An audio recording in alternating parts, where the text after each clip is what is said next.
नमः ॐ विष्णुपादाय कृष्णप्रेष्ठाय भूतले श्रीमते भक्तिवेदांत स्वामिनिति नामिने।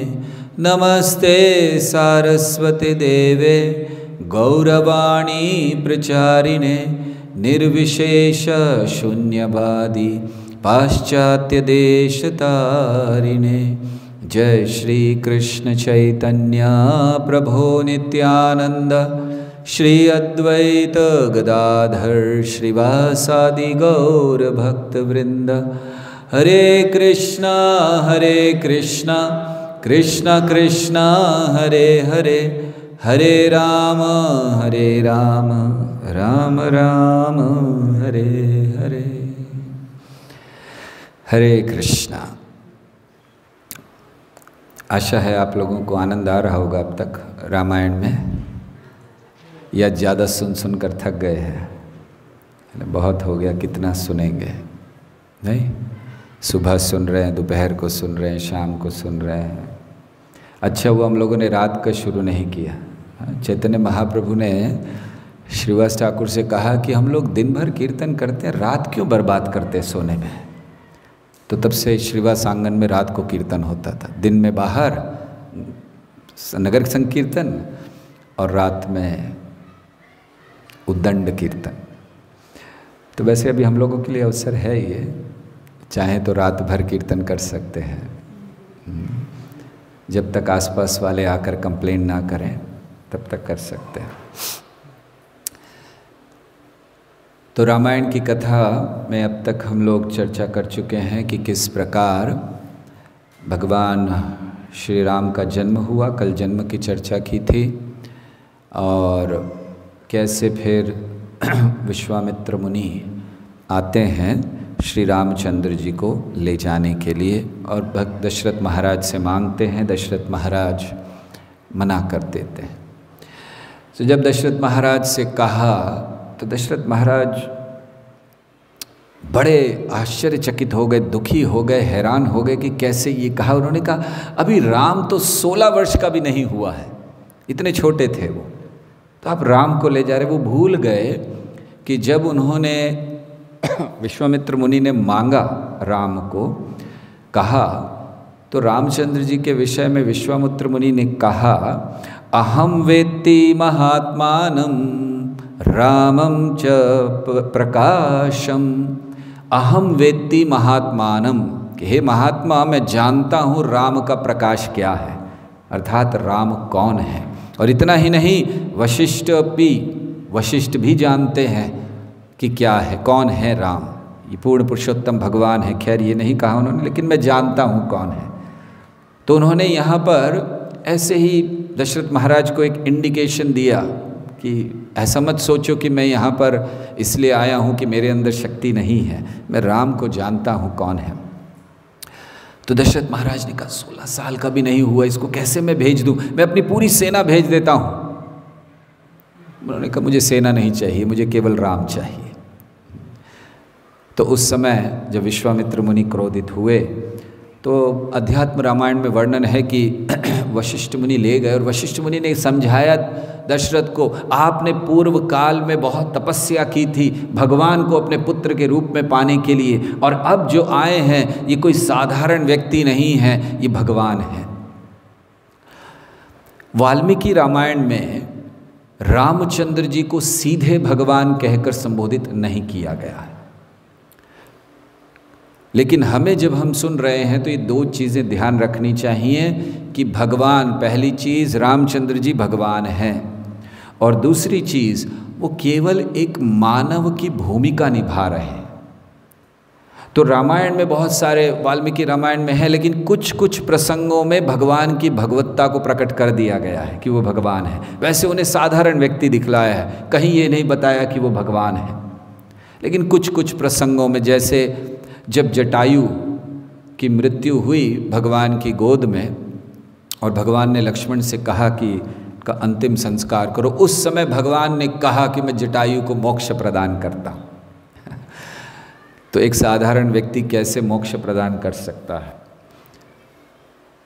तो अध्यात्म रामायण में वर्णन किया, वशिष्ठ मुनि ने कहा कि ये भगवान है, तो इनको जाने दो, इनको कुछ नहीं होगा। और वो विश्वामित्र इसलिए नहीं आए हैं, विश्वामित्र आए हैं क्योंकि भगवान की नित्य संगिनी श्रीमती सीता देवी भी प्रकट हो चुकी हैं और उनको मिलाने के लिए आए हैं। जब जब भगवान आते हैं तो उनके साथ उनकी नित्य संगिनियाँ आती हैं। जैसे हम जानते हैं कि कृष्ण सारे अवतारों के स्रोत हैं, सभी अवतार उनसे आते हैं। इसी प्रकार सभी अवतारों की नित्य संगिनियाँ भी श्रीमती राधा रानी से आती हैं, क्योंकि श्रीमती राधा रानी कृष्ण की नित्य संगिनी हैं। तो कृष्ण सारे अवतारों के स्रोत हैं और श्रीमती राधा रानी उनकी जितनी भी नित्य संगिनियाँ हैं उनकी स्रोत हैं। कल हम लोग परसों एक भजन गा रहे थे दोपहर में, राधा भजने यदि मति नाही भेला, कृष्ण भजन तब अकारण गेला। तो उसमें एक वर्णन आता है, रमा सत्या उमा ये सब उनके विस्तार हैं। तो जैसे कृष्ण से विस्तार होता है ऐसे ही श्रीमती राधा रानी से विस्तार होता है। तो जब भी कोई अवतार प्रकट होते हैं तो साधारणतः उनकी नित्य संगिनियाँ भी उनके साथ प्रकट होती हैं। तो सीता देवी प्रकट हो चुकी हैं और उनसे केवल मिलाना है।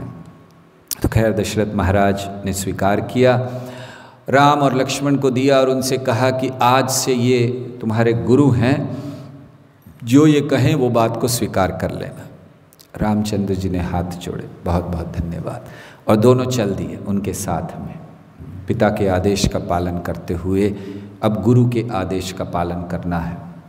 तो विश्वामित्र मुनि लेकर जा रहे हैं। देखिए राम जी में थोड़ा भी अहंकार नहीं था, न अपने भगवान होने का, न बहुत बड़े राजा के पुत्र होने का। जंगल में चल दिए ऋषि मुनि के साथ, विश्वामित्र मुनि चल रहे हैं, उनके साथ पीछे पीछे चल रहे हैं कि आप जहाँ कहेंगे हम वहाँ चलेंगे। कोई अहंकार नहीं। भगवान अपनी लीलाओं से भी हमें ज्ञान देते हैं। जब भगवान इस जगत में आते हैं और हमें ज्ञान देना चाहते हैं तो कई मार्ग अपनाते हैं। पहला, वो सीधा ज्ञान देते हैं स्वयं, जैसे श्री कृष्ण ने भगवद गीता दी, सीधा ज्ञान दिया स्वयं भगवान ने, ये करना चाहिए, सर्वधर्मान परित्यज्य मामेकं शरणं व्रज। दूसरा, भगवान आचार्यों के द्वारा ज्ञान देते हैं।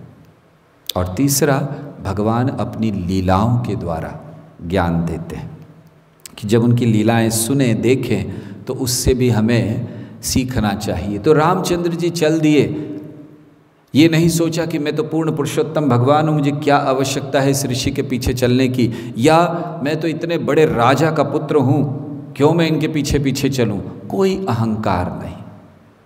दरअसल अहंकार हमारे जीवन में एक बहुत बड़ा विषैला पदार्थ है, कहना चाहिए।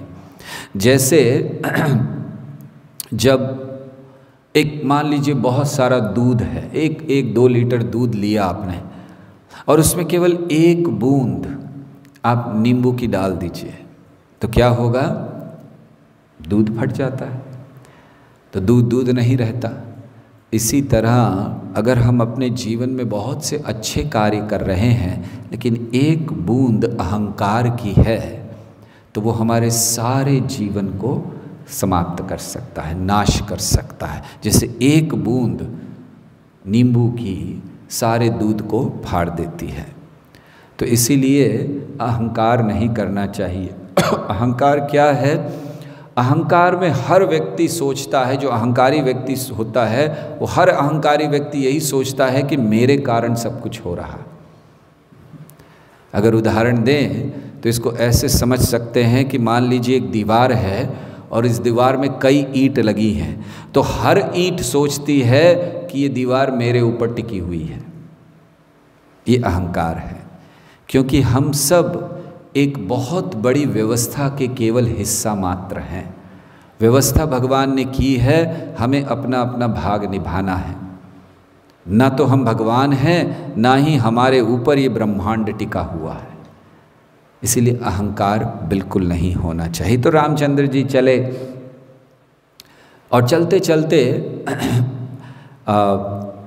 एक स्थान पर पहुँचे और विश्वामित्र मुनि ने कहा बैठो, मैं तुम्हें कुछ देना चाहता हूँ।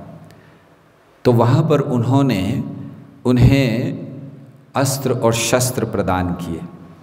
हाँ, शस्त्र और अस्त्र, शस्त्र में अंतर क्या है, ये शब्द हम लोग कई बार सुन चुके, अस्त्र शस्त्र, अस्त्र शस्त्र। तो जो शस्त्र होते हैं जैसे भाला, तीर कमान, तलवार, इसे शस्त्र कहलाते हैं, और जो मंत्रों की शक्ति से चलते हैं वो अस्त्र कहलाते हैं।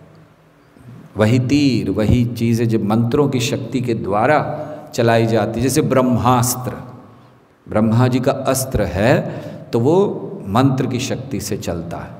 तो ऐसा नहीं कि उसको लेकर चलना पड़ता है, बस मंत्र उच्चारण करते हैं, प्रकट होता है।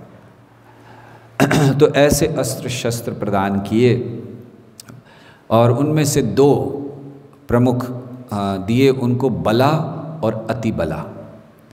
ये 2 अस्त्र दिए और कहा कि ये 2 बड़े महत्वपूर्ण हैं, मैंने बड़ी तपस्या के बाद इनको प्राप्त किया है, मैं आपको देता हूँ क्योंकि आप में इनकी पूर्णता होगी।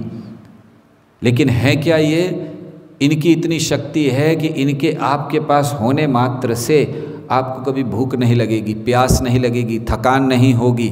अगर आप सो भी रहे होंगे तो भी शत्रु आप पर आक्रमण नहीं कर पाएगा।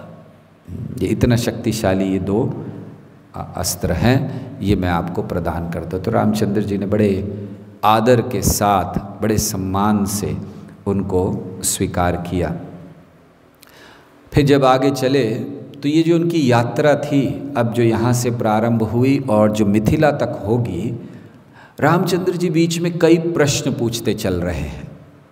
भगवान हैं, सर्वज्ञ हैं, लेकिन प्रश्न करते हैं, अरे ये कैसा स्थान है, ये कैसा वन है, ये कौन सा आश्रम है, ये कौन सी नदी है। जहाँ जहाँ जा रहे हैं पूछ रहे हैं। तो प्रश्न आता है, भगवान को पूछने की क्या आवश्यकता है? क्या उनको ज्ञान की कमी है? सारा ज्ञान तो उनसे ही आता है, सारे वेद उनसे आते हैं। ब्रह्मा जी को ज्ञान उन्होंने दिया। इस जगत में ब्रह्मा जी प्रकट करते हैं, लेकिन ब्रह्मा जी को ज्ञान भगवान देते हैं। तेने ब्रह्म हृदय आदि कवये, तो भगवान ने दिया। तो सारा ज्ञान उनसे आता है, तो फिर भगवान क्यों पूछते हैं? भगवान हर स्थान का महत्व इसलिए पूछ रहे थे क्योंकि भगवान उस स्थान के महत्व को प्रकट करवाना चाहते थे विश्वामित्र मुनि के द्वारा, कि देखो ये कितना महत्वपूर्ण स्थान है, देखो इस स्थान में क्या हुआ। तो इसलिए पूछते जा रहे थे। तो भगवान जब एक स्थान पर आए, बहुत सुंदर आश्रम था वहाँ पर, जिसका नाम था पुण्य आश्रम। तो उन्होंने पूछा ये कौन सा आश्रम है, बड़ा सुंदर स्थान है। तो विश्वामित्र मुनि ने बताया कि पूर्व काल में शिवजी ने यहाँ तपस्या की थी, और शिवजी जब तपस्या कर रहे थे तो इंद्र ने कामदेव को भेजा था यहाँ पर शिवजी की तपस्या को भंग करने के लिए। तो जब कामदेव आए, वो ऐसा स्थान था, बड़ा सुंदर स्थान, जहाँ सरयू और गंगा का संगम हो रहा था।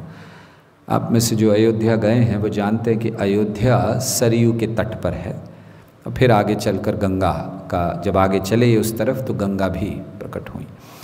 तो उस समय उन्होंने कहा कि यहाँ शिवजी ने तपस्या की थी और कामदेव आए उनकी तपस्या भंग करने के लिए। शिवजी ने केवल अपनी आँखें खोली और उनको देखा, देखने मात्र से वो जलकर भस्म हो गए कामदेव। शिवजी का इतना प्रताप है, इतनी तपस्या है, इतनी भक्ति है।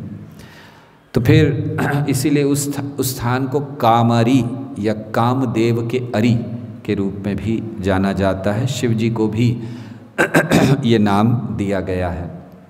तो ऐसे उस स्थान पे हुए। फिर ऐसे कई स्थान बीच में आए। गंगा का स्थान आया, एक स्थान आया जहाँ पर इंद्र ने जब अपराध कर दिया था, पाप कर दिया था, पाप लगा था, तो इंद्र को वहाँ पर आकर अभिषेक करवाया था ऋषि मुनियों ने, जिससे वो शुद्ध हो गए थे। तो उस स्थान पर भी वहाँ पर वो चर्चा हुई, और करते करते फिर एक वन में पहुँचे। बड़ा भयानक वन था, तो देखकर ही डर लगता था। तो रामचंद्र जी ने पूछा ये कैसा वन है, ये इतना भयानक क्यों लग रहा है? तो विश्वामित्र ने बताया कि ये पहले बहुत अच्छा वन था, बड़ा सुंदर वन था, ऋषि गण तपस्या किया करते थे, लेकिन अब ये एकदम सुनसान हो गया, वीरान हो गया है। क्यों? क्योंकि यहाँ पर ताटका नाम की एक राक्षसी रहती है। और भगवान से उन्होंने कहा कि अगर वो हमारे रास्ते में आएगी तो आपको उसका वध करना है। तो रामचंद्र जी सोचने लगे कि ये क्या हो रहा है, पहला राक्षस मार रहा हूँ और वो भी एक स्त्री। कृष्ण भी जब आए थे तो उन्होंने पहला जो राक्षस मारा वो भी एक स्त्री थी, पूतना। शास्त्र में कहा गया है कि हमें वृद्धों का वध नहीं करना चाहिए, बालकों का नहीं, ब्राह्मणों का नहीं, गाय का नहीं और स्त्री का वध नहीं करना चाहिए। और यहाँ वही श्री रामचंद्र भगवान जिन्होंने वेद दिए हैं, शास्त्र दिए हैं, शास्त्र में नियम दिया है, स्त्री को मारने वाले। तो खैर ताटका आई बड़ी भयानक। तो विश्वामित्र मुनि ने पूछा कि ये राक्षसी कैसे हो गई? तो विश्वामित्र मुनि ने इतिहास सुनाया। उन्होंने कहा कि सुकेतु नाम के एक यक्ष थे, उनकी पुत्री हैं ये ताटका। यक्ष देवताओं में आते हैं। जय श्री श्री गौर नटराज दयाल निताय की जय। यक्ष राक्षस में नहीं है। तो यक्ष की पुत्री थी, बड़ी सुंदर थी। हाँ, लेकिन इनके अंदर 1000 हाथियों का बल था। 1000 हाथियों का बल कहाँ से आ गया? रामचंद्र जी ने पूछा। तो उन्होंने बताया कि दरअसल सुकेतु ने बड़ी तपस्या की थी। वो एक शक्तिशाली पुत्र प्राप्त करना चाहते थे, लेकिन पुत्री प्राप्त हुई। तो ब्रह्मा जी ने जब देखा कि पुत्र की इच्छा थी, पुत्री प्राप्त हुई है, तो पुत्री को ही 1000 हाथियों का बल दे दिया। उन्होंने कहा चिंता नहीं करो, इसको ही शक्तिशाली बना देता हूँ। तो सुकेतु की पुत्री थी और उनका विवाह हुआ था सुंद नाम के एक यक्ष से, और उनके पुत्र हैं मारीच। ताटका के पुत्र हैं मारीच। तो ये यक्ष होकर ये राक्षस कैसे हो गए? तो ये अगस्त्य मुनि के श्राप से हुआ। अगस्त्य मुनि के प्रति इनके पति, ताटका के पति सुंद ने एक अपराध कर दिया, तो उन्होंने उसको जलाकर ख़त्म कर दिया, मार डाला। तो जो पुत्र था बड़ा क्रोध हो गया, वो भागा, तो उसको कहा तुम असुर हो जाओ। तो वो मारीच हो गया। और ये भी क्योंकि इनके अंदर शक्ति थी, तो ये उनको मारने के लिए भागी, तो इनको भी उन्होंने असुर बना दिया, राक्षसी बना दिया। तो ताटका राक्षसी बनी अगस्त्य मुनि के श्राप के कारण। बहुत सुंदर थी पहले, लेकिन बड़ी कुरूप हो गई, राक्षसी बनी। तो ये इतिहास बताया विश्वामित्र मुनि ने और कहा सावधान रहना, हम अब इस वन में प्रवेश कर रहे हैं। तो जैसे ही प्रवेश किया, थोड़े समय बाद ऐसा लगा मानो आंधी आ रही है, और विश्वामित्र मुनि ने कहा रामचंद्र जी को तैयार रहो। तो देखा धीरे धीरे धीरे धीरे आते अचानक ताटका सामने प्रकट हो गई, बड़ी विशाल। रामचंद्र जी ने देखा, अरे इतनी विशाल है। और फिर ताटका ने उनको खाने का प्रयास किया, युद्ध शुरू हुआ। ताटका ने कई प्रकार से युद्ध किया, कभी पर्वतों को फेंकती थी, पत्थरों को फेंकती थी, बहुत कुछ प्रयास किया रामचंद्र जी को मारने का, लेकिन मार नहीं पाई। और रामचंद्र जी भी युद्ध कर रहे हैं, मार नहीं रहे ताटका को। और फिर विश्वामित्र मुनि उन्हें देख रहे हैं, तो रामचंद्र जी को लगा कि अच्छा एक चाहते, तो उन्होंने उसके दोनों हाथ काट दिए, मारा फिर भी नहीं। और लक्ष्मण ने नाक कान काटे थे उसके। पता नहीं लक्ष्मण को नाक कान से क्या थोड़ा बैर है, इसके भी काटे और आगे चल कर शूर्पणखा के भी काटे थे। तो लक्ष्मण जी अच्छा हुआ हम लोगों के सामने नहीं आए, नहीं तो हम लोगों को संभालना पड़ता था। तो लक्ष्मण ने नाक कान काट दिए और ताटका के हाथ काट दिए, और भगवान फिर भी मारने के लिए तैयार नहीं कि बस अब बहुत हो गया, इसको दंड मिल गया। वो उस समय भी युद्ध कर रही थी, इतनी मायावी शक्ति थी उसके अंदर। तो उस समय विश्वामित्र मुनि ने आकर कहा कि राम इसको मारो, ये मत सोचो कि ये स्त्री है, मुझे इसको मारना नहीं चाहिए, ये तो राक्षसी है, समाज में उत्पात मचा रही है, इसको मारा जा सकता है। और पूर्व काल में भी इंद्र ने मंथरा को मारा था, स्वयं विष्णु ने भृगुपत्नी को मारा था। तो ऐसा नहीं है कि कभी किसी स्त्री को मारा नहीं गया, इसीलिए तुम मारो। तो ये इतिहास है कि मंथरा, ये हमारी कैकई वाली मंथरा नहीं है, वो तो अभी आएंगी। पूर्व काल में इंद्र ने ये मंथरा को मारा था क्योंकि वो बहुत शक्तिशाली हो गई थी, उत्पात कर रही थी समाज में। भगवान ने भृगु की पत्नी को मारा, उसका कारण ये था कि शुक्राचार्य जी भगवान शिव जी की तपस्या करने चले गए और अवसर पाकर देवताओं ने आक्रमण कर दिया कि अब तो गुरु है नहीं, इनके आक्रमण कर देते हैं। तो असुर सब हताश होने लगे। तो उस समय भृगु पत्नी जो शुक्राचार्य जी की माता हैं, तो भृगु पत्नी ने फिर अपने बल से सारे देवताओं को परास्त करना प्रारंभ कर दिया। तो सारे देवता त्राहि त्राहि करते हुए विष्णु के पास पहुँचे, भगवान के पास। तो भगवान फिर आए, उन्होंने आवेश किया अपना इंद्र में और फिर इनका वध किया। तो विश्वामित्र मुनि ये याद दिला रहे थे कि आप ऐसा मत सोचिए आप कुछ अकेले आप ऐसा कर रहे हो, पूर्व काल में भी हुआ है। तो फिर जब इतना कहा और रामचंद्र जी गुरु के आदेश का पालन करना चाहते थे, क्योंकि विश्वामित्र मुनि के समय आते समय पिता ने कहा था कि जो ये कहें वो करना, ये गुरु समान है। तो इसीलिए उनको अब आदेश का पालन करना था। तो रामचंद्र जी के लिए आदेश का पालन करना कठिन था। हो सकता है आगे आने वाले समय में उनकी निंदा की जाती कि अरे कैसे हैं, इतने बड़े क्षत्रिय होकर इन्होंने स्त्री को मार दिया। लेकिन उस समय उनके लिए अपने गुरु का आदेश पालन करना अधिक महत्वपूर्ण था, इससे कि उनकी आगे चलकर निंदा होगी। बहुत सुंदर सिद्धांत भगवान दे रहे हैं। क्या बतला रहे हैं कि गुरु की आज्ञा का पालन हमें करना चाहिए, भले ही वो कभी कठिन क्यों ना हो। कभी कभी ऐसा होता है कि गुरु जब आदेश देते हैं और ऐसे अगर आदेश होते हैं जो हमें प्रिय हैं, हम बहुत जल्दी पालन करते हैं और इतना ही नहीं, लोगों को बताते हैं देखो मैं गुरु की आज्ञा का पालन कर रहा हूँ। लेकिन जब गुरु ऐसी आज्ञा देते हैं जो हमारे लिए कठिन है पालन करना, या हम उसको स्वीकार नहीं कर पाते हैं, तब हम उसका पालन नहीं करते हैं। तब हम कुछ कारण देने लगते हैं, अरे नहीं ये ऐसे नहीं हो सकता, ये ऐसे नहीं हो सकता।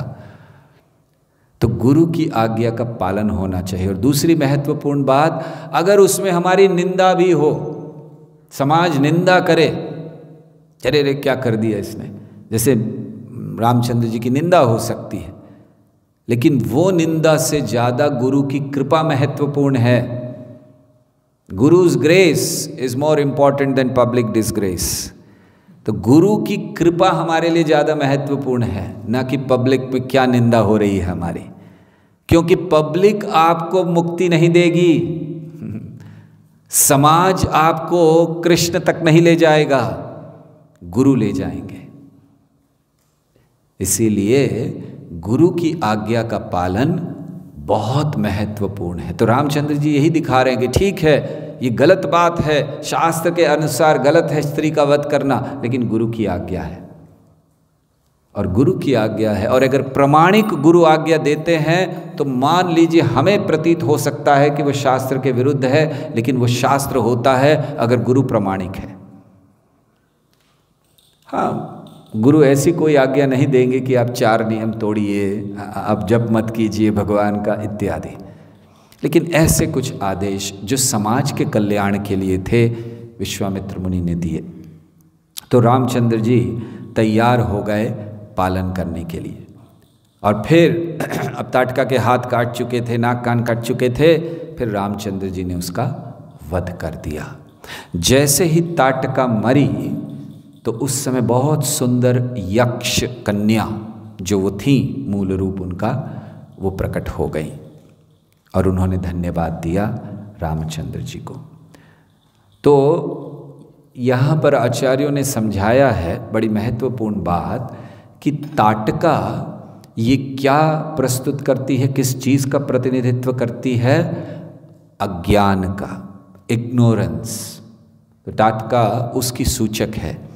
और जब उस अज्ञान को मारा जाता है तो सही दृष्टि में जीव की सुंदरता प्रकट होती है।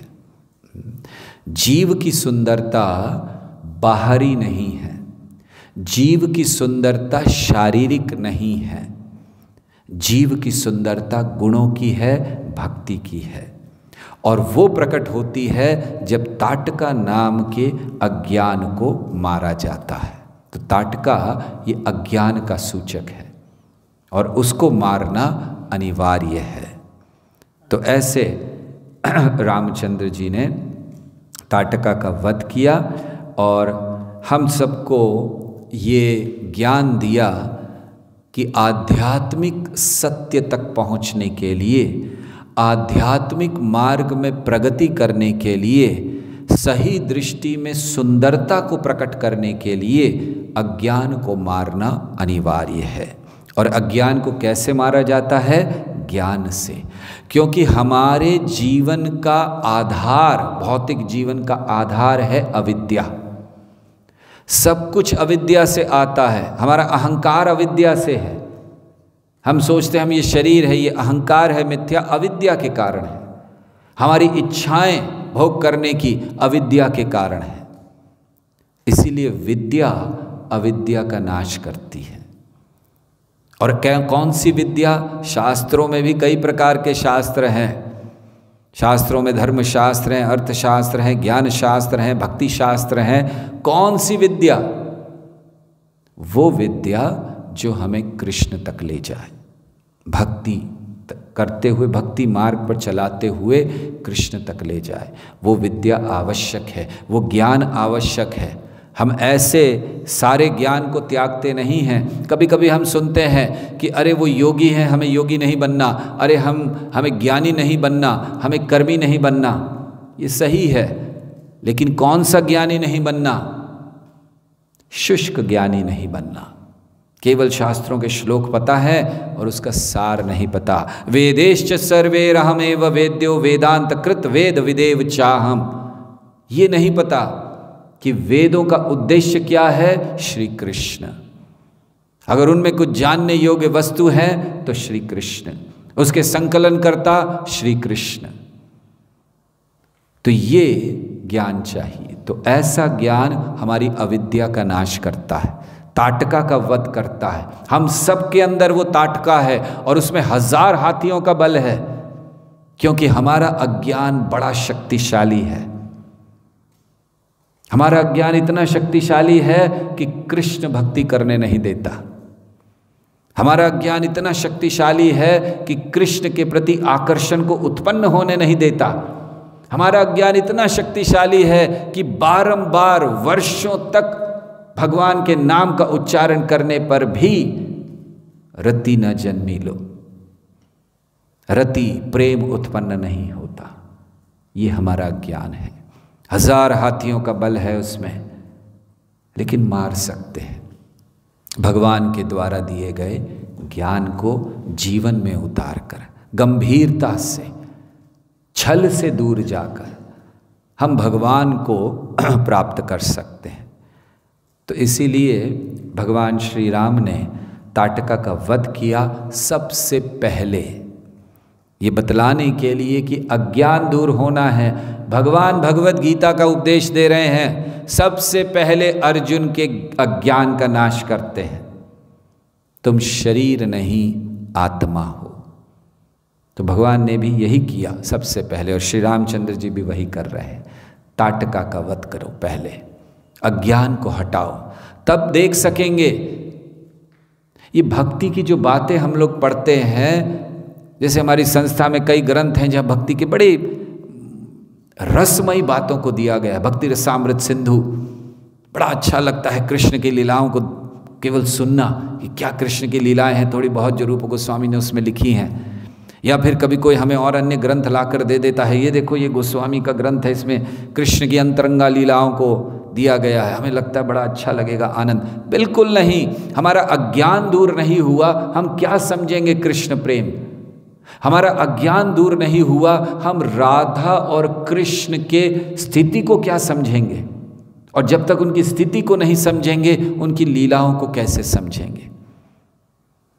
इसीलिए अज्ञान का दूर जाना आवश्यक है।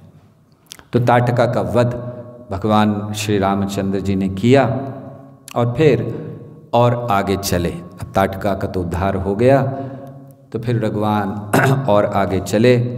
चलते चलते सिद्धाश्रम में आए, जहाँ भगवान विष्णु ने वामन अवतार के पहले तपस्या की थी और वहीं देवताओं ने आकर प्रार्थना भी की थी, तो वो सिद्ध आश्रम कहलाता है। तो वहाँ पर आए और फिर ऐसे अन्य स्थानों से होते हुए अंततः उस स्थान पर पहुँचे, वही सिद्धाश्रम जहाँ पर उन्हें ये यज्ञ की रक्षा करनी थी। तो भगवान राम ने अब विश्वामित्र मुनि ने कहा कि अब मैं दीक्षा ले रहा हूँ यज्ञ की और अब आप संभालना। अर्थ क्या था? वो बता रहे थे कि अगर मैंने जब यज्ञ की दीक्षा ले ली तो मैं उठ नहीं पाऊँगा, बोल नहीं पाऊँगा कुछ भी, क्योंकि मैं यज्ञ कर रहा हूँ। तो ऐसा होता है जब कोई यज्ञ की दीक्षा लेते हैं, अर्थात यज्ञ पूरा करने की, तो जब तक पूर्ण ना हो उनको उठना नहीं चाहिए यज्ञ से। तो एक बार जब जो यज्ञ करता है या यज्ञ कराने वाले जो भी हैं वो बैठ गए तो एक दीक्षा ले लेते हैं, यज्ञ की दीक्षा। तो उसके बाद विश्वामित्र मुनि बोले मैं कुछ बोल नहीं पाऊँगा, अभी आपको कह रहा हूँ कि अब मैं ले रहा हूँ, अब 6 दिन 7 दिन जो भी चलेगा यज्ञ आपको संभालना है। तो यहाँ भी एक बड़ी महत्वपूर्ण चीज़ कि विश्वामित्र मुनि ने यज्ञ की दीक्षा ली और उसके बाद पूर्ण रूप से उसके प्रति समर्पित हो गए। फिर चाहे राक्षस आए, वर्षा आए या कुछ भी हो, वो यज्ञ से नहीं उठेंगे, ये उनका प्रण था। तो इसको दीक्षा कहा गया है। चाहे सुबाहु आए या मारीच आए, तो इसको दीक्षा कहा गया है। तो अगर इसी को हम अपने जीवन में देखें, हम लोग भी दीक्षा लेते हैं। हम दीक्षा लेते हैं किस लिए? हमारे नाम के आगे कुछ दास लग जाए ताकि सब लोग कहें बड़े वरिष्ठ हो गए हैं। तो हमारा ये थोड़ा बहुत गलत धारणाएं इस्कॉन में फैल गई हैं कि पहली दीक्षा हो गई मैं बहुत वरिष्ठ हो गया, ब्राह्मण हो गया तब तो पूछिए ही नहीं, और फिर कहीं गलती से सन्यास हो गया तो हम बड़े श्रेष्ठ हो गए। ये भावनाएं कुछ लोगों में आ जाती हैं, ये सही नहीं। इसलिए लोग दीक्षा के लिए बड़ा प्रयास करते हैं, हमारी दीक्षा हो जाए बस। तो क्या होगा दीक्षा होके? क्या आपका समर्पण है गुरु के प्रति? या लोगों को ये लगता है कि दीक्षा होगी तो मैं भगवान के धाम चला जाऊंगा। एक बार हमें ध्यान है, एक वृद्ध माता जी थे, वो बड़े प्रार्थना कर रहे थे, प्रभु जी मेरी ब्राह्मण दीक्षा करा दीजिए, अब तो पता नहीं कितना समय बाकी है, तो ब्राह्मण दीक्षा हो जाए तो फिर मैं चले जाऊँ। उन्होंने कहा जब कृष्ण प्रेम नहीं है हृदय में तो कैसे गोलोक जाएंगे?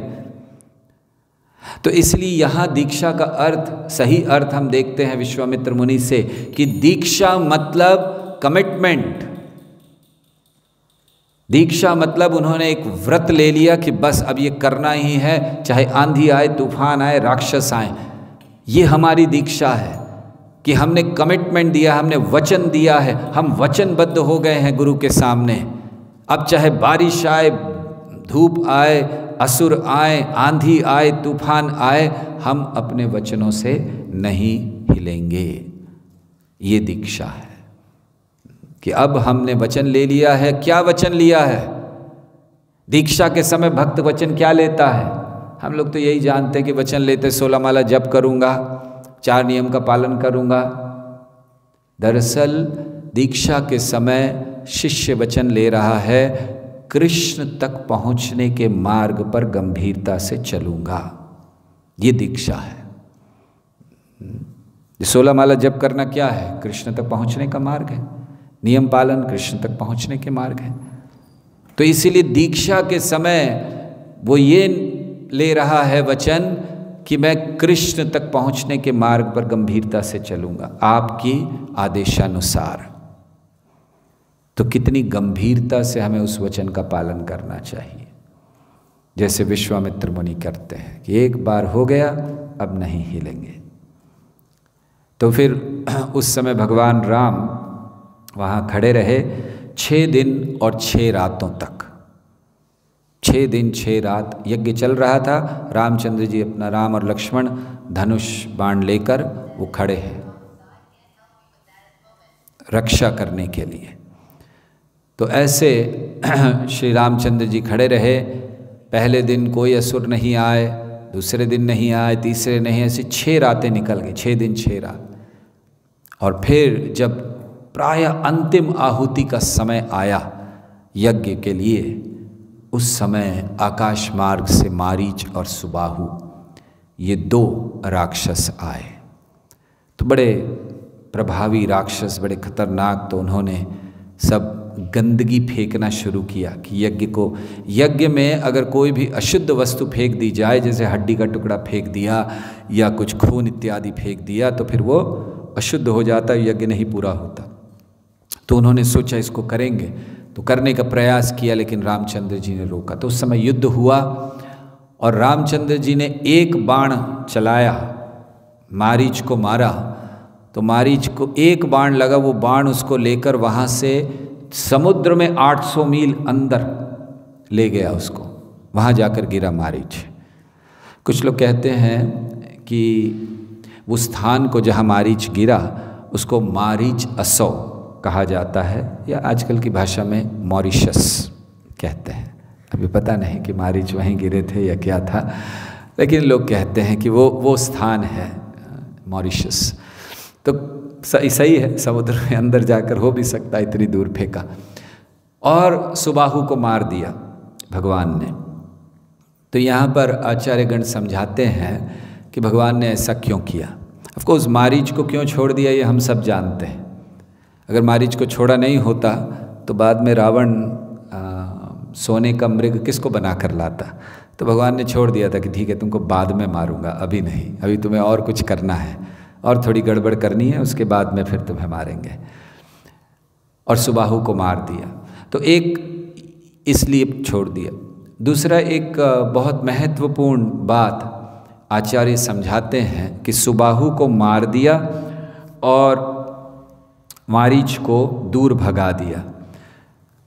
तो जब हम गुरु को समर्पण करते हैं, गुरु के प्रति पूर्ण रूप से समर्पित हो जाते हैं भक्ति में, तो उस समय से पहले तक हमने जितने पाप किए हैं वो सुबाहु है। उस समय तक, समर्पण करने से पहले तक हमने जितने पाप किए हैं वो सुबाहु हैं। गुरु उसको मार डालते हैं, खत्म कर देते हैं। दरअसल दीक्षा ये एक बहुत महत्वपूर्ण चीज़ है। गुरु को समर्पण एक बड़ी ही महत्वपूर्ण शक्तिशाली चीज़ है, लेकिन हम लोग इसके महत्व को भूल चुके हैं। हमें बस इतना ही लगता है यज्ञ होगा, बैठेंगे, थोड़ा माला मिलेगी, नाम मिलेगा, लोग तालियां बजाएंगे और हो गई हमारी दीक्षा, फिर कुछ भिक्षा मांग लेंगे और इत्यादि। लेकिन दीक्षा बड़ी गंभीर चीज़ है। तो गुरु सुबाहु को मार देते हैं। सुबाहु अर्थात वो सारे पाप कर्मों के फल, वो सारे अपराध जो हमने, वो जो सारे पाप जो हमने भक्ति में आने से या समर्पण करने से पहले किए थे, उसको वो मार देते हैं। तो फिर मारीच कौन है? सुबाहु को तो मार दिया, तो मारीच क्या है? अगर हम सही दृष्टि में समर्पण करते हैं गुरु को, प्रामाणिक दृष्टि से अगर हमारा समर्पण सही है, तो गुरु आगे आने वाले पापों को भी दूर भगा देते हैं। वो तो अभी आए नहीं इसलिए उसको मार नहीं सकते, लेकिन उनको भी दूर भगा देते हैं। जैसे मारीच को भगवान ने बहुत दूर भेज दिया। तो इसीलिए समर्पण या गुरु की सेवा के महत्व को हमें समझना चाहिए। यही एक मार्ग है भगवान कृष्ण को प्रसन्न करने का और उनको प्राप्त करने का, कि हम एक प्रामाणिक गुरु की शरण जाएं, उनकी सेवा करें। तद्विद्धि प्रणिपातेन परिप्रश्नेन सेवया, उनसे प्रश्न पूछें, उनकी सेवा करें और नम्रता से उनसे आचरण करें। जैसे हम कई बार कह चुके हैं कि एक शिष्य को ये 3 उपहार अपने गुरु को देने चाहिए: नम्रता, जिज्ञासा और सही सेवा भाव। तो इस तरह अगर हम गुरु की शरण में जाते हैं तो हमारे जो पूर्व किए गए पाप हैं उनको वो सब समाप्त कर देते हैं, और आगे करने वाले, आने वाले, हो सकता है हमारी बद्धावस्था के कारण, उसको भी दूर कर देते हैं। इसीलिए दीक्षा को नया जन्म कहा जाता है। बालक पहले जन्म लेता है अपने पिता से, फिर जन्म लेता है गुरु से, द्विज हो जाता है। द्विज मतलब जिसका 2 बार जन्म हुआ है, तो गुरु से जन्म होता है। तो वो जन्म सही जन्म है, क्योंकि वो जन्म अन्य सारे जन्मों को समाप्त कर देता है। पिता से हुआ जन्म आपको और कई जन्मों के लिए तैयार करता है। गुरु से हुआ जन्म आपके सारे जन्मों को समाप्त करता है, इसीलिए वो सच्चा जन्म माना गया है। तो ऐसे भाव में हमें गुरु की शरण जाना चाहिए। इस भाव में, इस दृष्टि से गुरु की सेवा करनी चाहिए। ये हमारा सेवा का भाव होना चाहिए कि हम गुरु की सेवा कर रहे हैं क्योंकि गुरु योग्य हैं। गुरु वो व्यक्ति हैं जो कृष्ण के निकट हैं और हमें कृष्ण प्रदान कर सकते हैं, जो हमारे कई कई जन्मों का लक्ष्य रहा है और अब इस जन्म में हमें अवसर मिला है। तो इसीलिए ये भावना हमें उत्पन्न करनी चाहिए कि किस तरह हम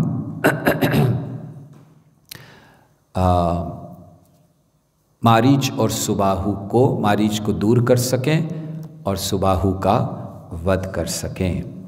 तो इस तरह से अब वध हो गया और फिर सभी लोग, अब जब वध हो गया, समाप्त हुआ, तो स्वाभाविक है रामचंद्र जी को वापस जाना है। तो उन्होंने देखा कि सब लोग एक तैयारी कर रहे हैं किसी बहुत बड़े यज्ञ में जाने की। तो विश्वामित्र मुनि से पूछा, तो विश्वामित्र मुनि ने कहा रामचंद्र जी से कि हम सब मिथिला जा रहे हैं, सारे ऋषि मुनि सब मिथिला जा रहे हैं, वहाँ बहुत बड़ा उत्सव है, जनक महाराज ने बुलाया है, तुम भी चलो। तो जब श्री राम को आदेश हुआ, देखिए इस लीला में जब तक वो विश्वामित्र मुनि के साथ रहे, एक बात रामचंद्र जी ने बहुत दिखलाई। सक्षम होते हुए भी जब तक आदेश नहीं हुआ रामचंद्र जी उठे नहीं, रामचंद्र जी ने कार्य नहीं किया। तो जब अब कहा कि चलो, तो उन्होंने कहा ठीक है। राम और लक्ष्मण तैयार हो गए। अब सब ऋषि मुनियों के साथ उनके ही संग में, उनके ही तरह रहते हुए वो मिथिला की ओर निकले। और मिथिला पहुँचते पहुँचते बहुत महत्वपूर्ण प्रसंग आते हैं, जिनमें गंगा देवी के प्राकट्य की भी कथा आती है कि गंगा देवी कैसे प्रकट हुई और क्या महत्व है गंगा देवी का। चैतन्य भागवत में गंगा देवी का बड़ा महत्व दिया गया, ब्रह्मांड पुराण में दिया गया है, भागवत में दिया गया है गंगा देवी निम्न गानाम यथा गंगा। तो ऐसे इन गंगा देवी का भी वर्णन आएगा। रामचंद्र जी जैसे जैसे चलेंगे मिथिला की ओर, और भी कई स्थानों से होते हुए फिर मिथिला पहुँचेंगे और बीच में बड़ा महत्वपूर्ण स्थान आएगा जहाँ पर वो एक किसी का उद्धार करेंगे। अब आप जानते किसका उद्धार करना है, तो वो अब तो रामलीला हो चुकी है, लेकिन फिर भी कल चर्चा करेंगे। तो रामचंद्र जी उद्धार भी करेंगे और ऐसे करते हुए वो फिर पहुँचेंगे मिथिला। तो कल हम लोग चर्चा करेंगे भगवान राम के इस सिद्धाश्रम से मिथिला तक की जो यात्रा है उसकी, और फिर मिथिला पहुंचकर स्वाभाविक है भगवान के विवाह का वर्णन होगा। हरे कृष्णा कृष्णा कृष्णा हरे हरे, हरे राम राम राम हरे हरे। हरे कृष्णा। किसी का कोई प्रश्न? यस प्रभु।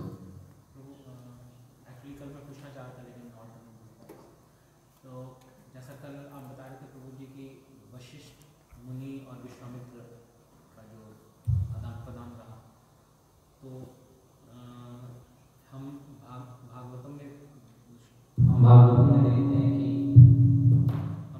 देखते हैं कि जब श्रील प्रभुपाद वशिष्ठ मुनि का विवरण देते हैं किसी श्लोक में, तो उसमें बताते हैं कि एक बार Vashishtha Muni being harassed by Vishwamitra tried to jump, but फिर भी भगवान ने उनको बचा लिया।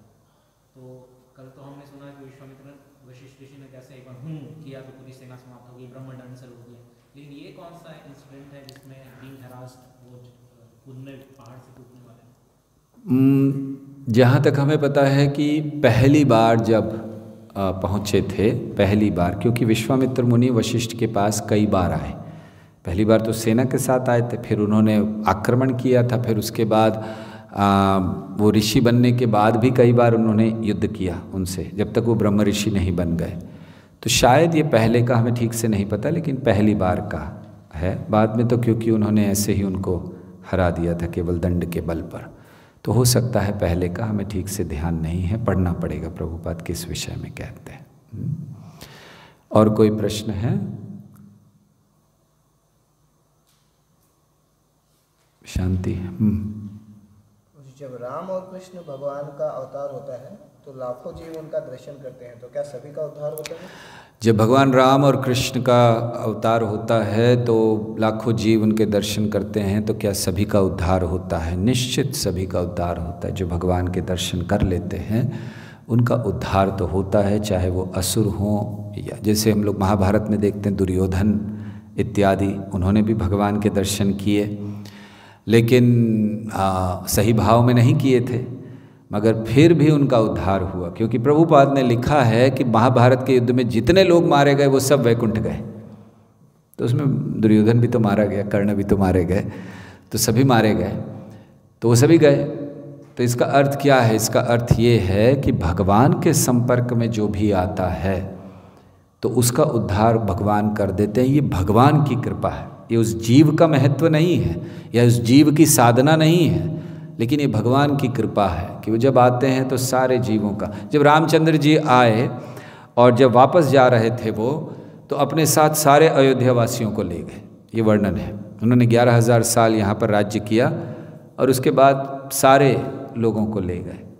तो स्वाभाविक है जो भी भगवान के दर्शन कर लेगा उसको तो निश्चित उद्धार होना अवश्य। हो सकता है कभी भगवान उसको धाम भेज दें, कभी कहीं और कार्य को पूर्ण करने के लिए, लेकिन अधिकतर जितने लोग होते हैं जो भगवान के दर्शन करते हैं निश्चित मुक्त हो जाते हैं।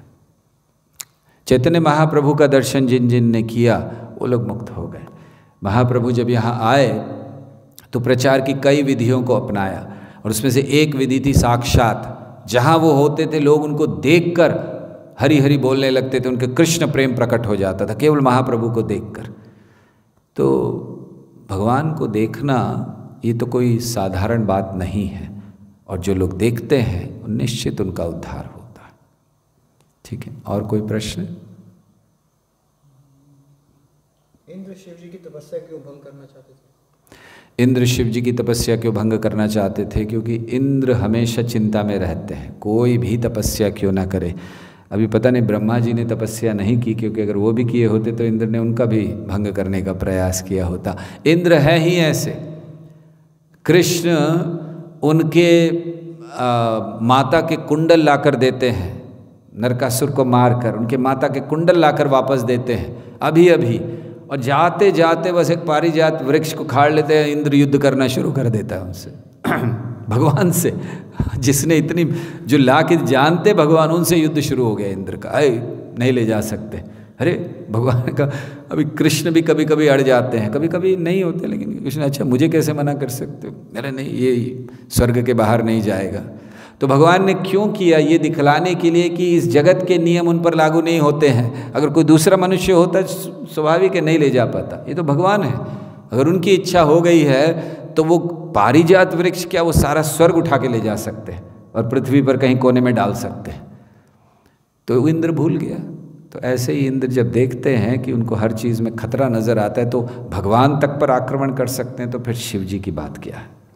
शिव जी को भी उन्होंने प्रयास किया परास्त करने का। ऐसा और कोई प्रश्न? हाँ जी।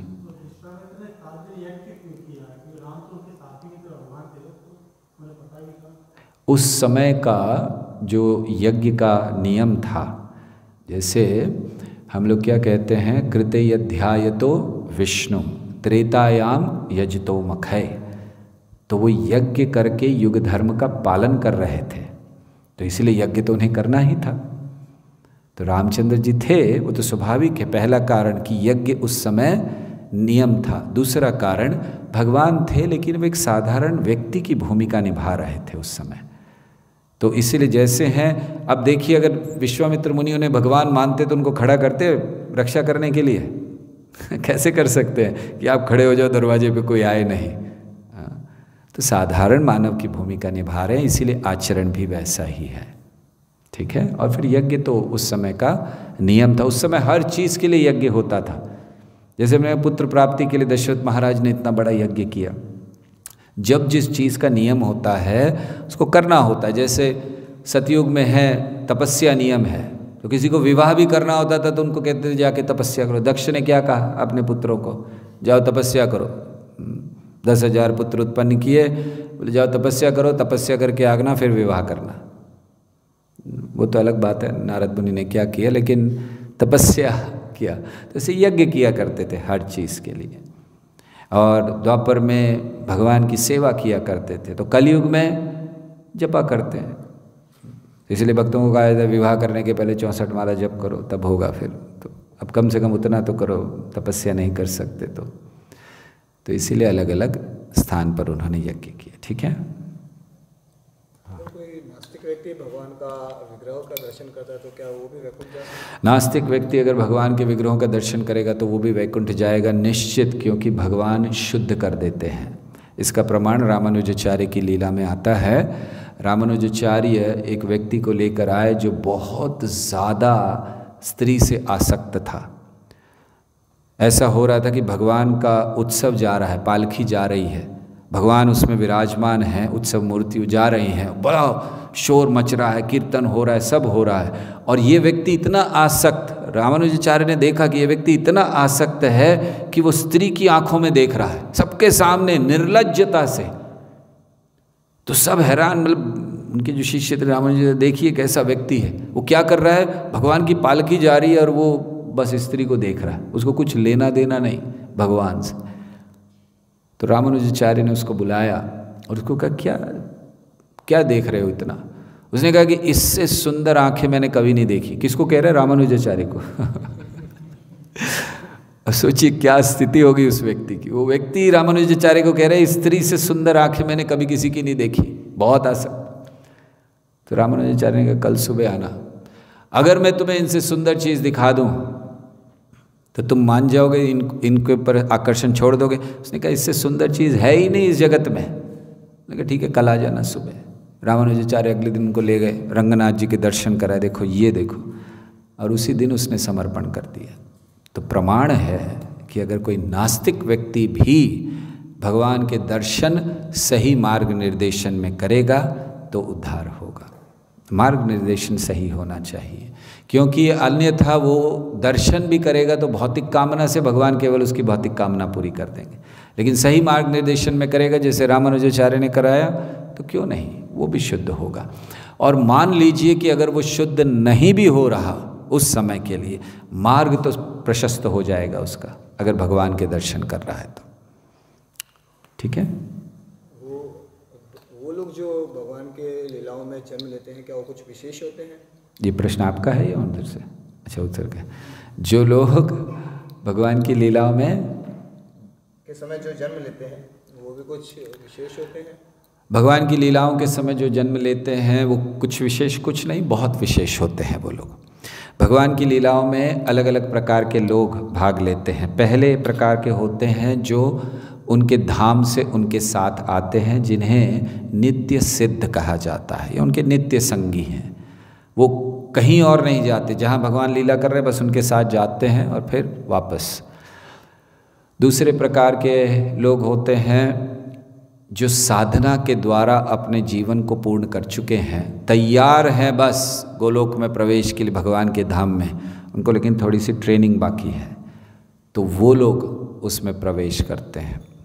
या फिर कहना चाहिए कि कई ऐसे बड़े बड़े योगी, बड़े बड़े ऋषि जिन्होंने कई कई जन्मों तक तपस्याएं कर ली हैं, अब भगवान की प्राप्ति के लिए तैयार हैं, वो लोग इसमें भाग लेते हैं। तो भगवान की लीलाओं में भाग लेने वाले कोई साधारण व्यक्ति हो ही नहीं सकते, क्योंकि वो भगवान की लीला में भाग ले रहे हैं, यही उनको अति विशेष बना देता है। अन्य और क्या कहना उसका। ठीक है। और कोई प्रश्न है? हाँ जी।